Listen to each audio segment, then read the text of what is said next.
আসসালামু আলাইকুম এভরিওয়ান। আশা করি সবাই অনেক বেশি ভালো আছেন।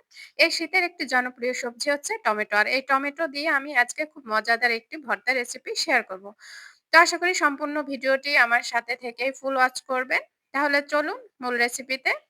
এখানে আমি নিয়েছি ৬ টা পাকা টমেটো।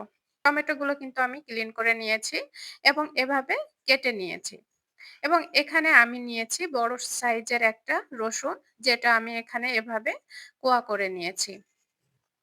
তো এ পর্যায়ে আমি এখানে একটি ফ্রাইং কড়াই নিয়েছি এবং তাতে পরিমাণ মতো তেল দিয়ে টমেটোগুলো এভাবে সেট করে দিব এবং রসুনগুলো এভাবে দিয়ে আমি ঢাকনা দিয়ে ঢেকে দিব যতক্ষণ না সিদ্ধ হয়। তো সিদ্ধ হয়ে গেলে আমি টমেটোর উপরে এভাবে খোসাগুলো তুলে নিব।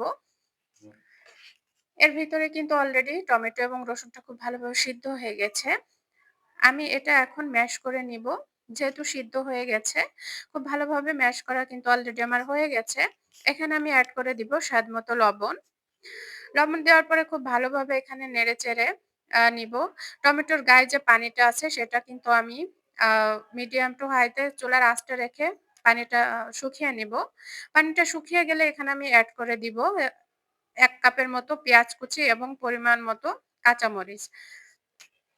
কাঁচামরিচটা আপনারা আপনাদের ইচ্ছামতো বাড়িয়ে কমিয়ে নিতে পারেন। ভর্তায় একটু ও মরিচটা বেশি হলে ভালো হয়। তো এ পর্যায়ে কিন্তু কাঁচামরিচ এবং পেঁয়াজটা দেওয়ার পর খুব ভালোভাবে নেড়েচেড়ে টমেটো ভর্তাটা আমি রেডি করে নিব। যখন পানিটা শুকিয়ে আসবে তখন শেষ পর্যায়ে আমি এখানে কিন্তু ধনেপাতা কুচিটা দিয়ে দিব। এতে করে কিন্তু টমেটো ভর্তার ফ্লেভারটা অনেক সুন্দর আসবে। ততক্ষণই নাড়তে থাকবো যতক্ষণ পর্যন্ত টমেটোর গায়ে পানিটা থাকে। পানিটা শুকিয়ে যাওয়া পর্যন্ত কিন্তু টমেটোটা এভাবে নেড়েচেড়ে নিব। তো অলরেডি কিন্তু আমার টমেটো ভর্তাটা হয়ে গেছে। আমি এটা আপনাদের এখন পরিবেশন করে দেখাবো।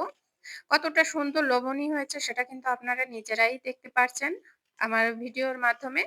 তো আশা করি এভাবে আপনারা বাসায় ট্রাই করবেন। না করলে কিন্তু বুঝতে পারবেন না টমেটো ভর্তার আ আ স্বাদটা কতটুকু হয়।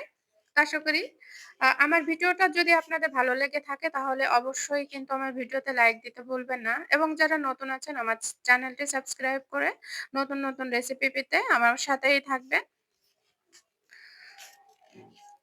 কতটা সুন্দর কালার আসছে এবং অসম্ভব মজাদার একটি ভর্তা রেসিপি। আশা করি সবাই বাসায় এভাবে ট্রাই করবেন এবং ভর্তা রেসিপিটা কেমন হয়েছে অবশ্যই কিন্তু আমার কমেন্ট বক্সে কিন্তু কমেন্ট করে জানাবেন। আল্লাহ হাফেজ।